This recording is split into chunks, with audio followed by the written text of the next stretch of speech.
Patanjali Ayurveda case में बाबा रामदेव और MD आचार्य Balakrishna supreme court से कई बार डांट खा चुके हैं। यहाँ तक कि सुप्रीम कोर्ट ने उनकी कंटिन्यूसली 2 बार अपॉलजी एक्सेप्ट करने से भी मना कर दिया है। और ये सब इसलिए क्योंकि कोर्ट ने ये देखा कि पतंजलि आयुर्वेदा जो इतना बड़ा वेलनेस ब्रांड है, लोगों को अपनी एडवर्टीजमेंट्स के जरिए मिसलीड कर रहा है।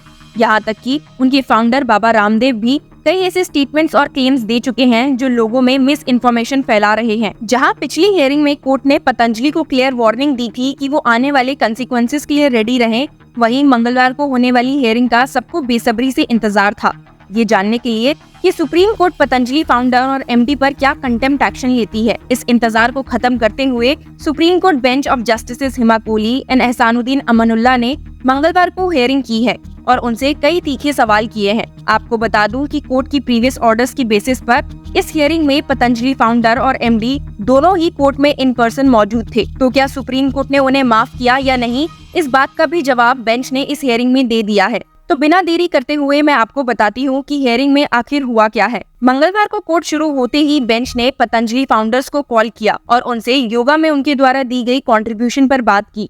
लेकिन उससे पहले बेंच ने उनसे पूछा कि क्या आपने लास्ट हियरिंग से लेकर अब तक कुछ एडिशनल फाइल किया है। यहाँ कोर्ट के ऐसा सवाल करने के पीछे का रीजन ये था कि पिछली हियरिंग में सुप्रीम कोर्ट ने रामदेव द्वारा फाइल्ड अपॉलजी एफिडेविट को एक्सेप्ट नहीं किया था और कोर्ट शायद ये उम्मीद कर रही थी कि वो फिर से अपनी अपॉलजी फाइल करेंगे।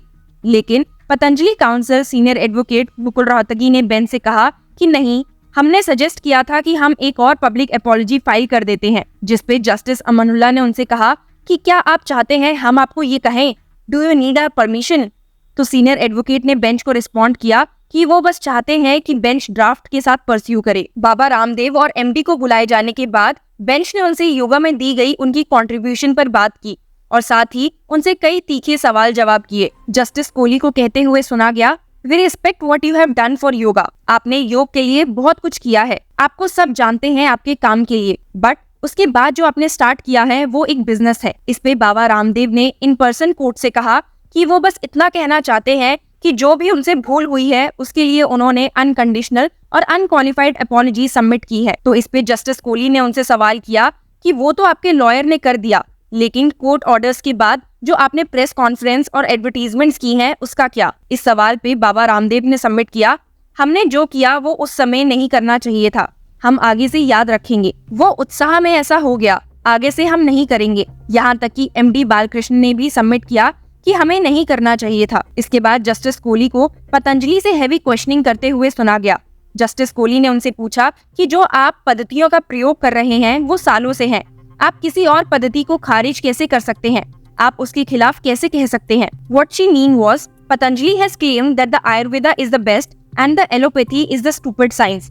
इसी बात पर नाराज जस्टिस कोहली ने बाबा रामदेव से ये क्वेश्चन पूछा है, जिसके जवाब में बाबा रामदेव ने योगा और आयुर्वेदा की साइंटिफिक वैलिडिटी के बारे में बताते हुए उन्हें जवाब दिया। पर जस्टिस कोहली ने फिर से उनसे कहा कि हम आपके एटीट्यूड के बारे में बात कर रहे हैं। How can you shot down other systems of medicine to stress the benefits of Ayurveda.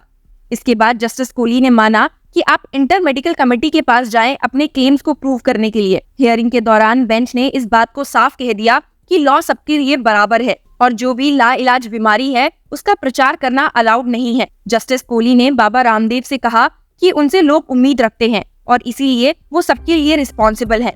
She said, you are doing good work, continue doing that, but don't degrade allopathy. हालांकि कोर्ट ने कहा कि वो इस मैटर को केस में हुई पहले की डेवलपमेंट्स के नजरिए से भी देखेंगे। इसीलिए बेंच ने उन्हें क्लियर किया ये कहते हुए that we have not decided whether to forgive you और not, you have violated directives thrice.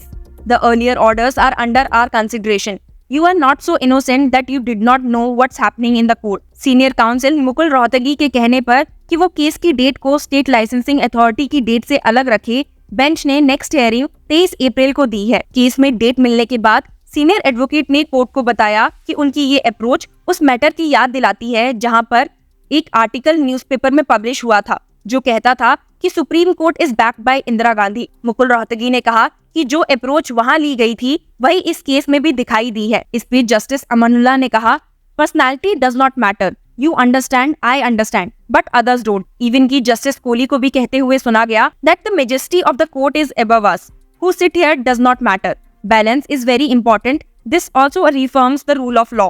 Hearing को कंक्लूड करते हुए बेंच ने अपना ऑर्डर रिकॉर्ड किया। Mister Rohatgi, a senior advocate appearing for the proposed contemnors, submit that to redeem themselves and demonstrate they want to take some steps unilaterally. In request of 1 week's time to revert on the aforesaid aspect, this court has interacted with the proposed contemners as well and heard their submissions at the request of the respondents 5-7 list on April 23. तो जैसे कि आपने देखा कि कैसे supreme court ने आज hearing में एक अलग अप्रोच लेते हुए पतंजलि हियरिंग को डील किया है। इससे पिछली हियरिंग तो आपको पता ही है, जहां बेंच ने काफी हेवी स्टेटमेंट्स और रिमार्क्स पतंजलि पर किए थे, जिसके बाद उन्हें ऑनलाइन क्रिटिसिज्म्स का भी सामना करना पड़ा था, स्पेशली जस्टिस अमानुल्लाह को, जिन्होंने हियरिंग के चलते एक लाइन ऐसी बोल दी थी जिसपे फॉर्मर जजेस के भी रिएक्शंस तक देखने को मिल गए थे। टाइम्स ऑफ इंडिया से बात करते हुए फॉर्मर जजेस और चीफ जस्टिस ने ये कहा था कि जस्टिस अमानुल्लाह, जिन्हें सुप्रीम कोर्ट में फरवरी 2023 को अपॉइंट किया गया, उन्हें 2 केसेस पढ़ने चाहिए to familiarise himself with the appropriate judicial demeanour. ये 2 केसेस थे Krishna Swami versus Union of India 1992 and C Ravichandran Iyer versus Justice A.M. Bhattacharya 1995।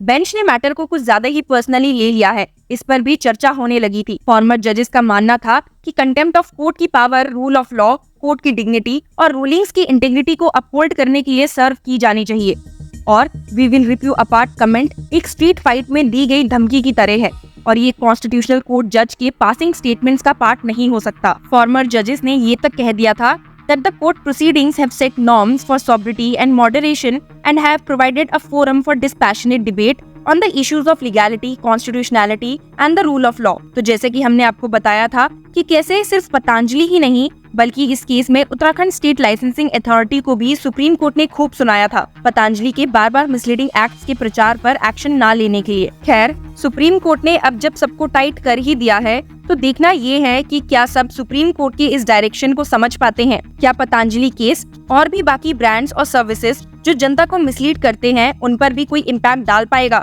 वैसे तो सुप्रीम कोर्ट अपने पूरे एफर्ट्स डाल रहा है ये बताने के लिए कि लॉ के अंडर मिसलीडिंग एड्स रन करना कितना गलत है, पर हमने एक वीडियो में आपको ये भी बताया है कि सुप्रीम कोर्ट के एक और सीनियर एडवोकेट अश्विनी कुमार उपाध्याय ने अपनी एक वीडियो के जरिए जनता को ये मैसेज दिया है कि पतंजलि फाउंडर्स की कोई गलती नहीं है, बल्कि वो लॉ ही गलत है जो 1954 से चला आ रहा है और सुप्रीम कोर्ट को लॉ का लिटरल इंटरप्रिटेशन नहीं बल्कि हार्मोनियस और कंस्ट्रक्टिव इंटरप्रिटेशन करने की जरूरत है।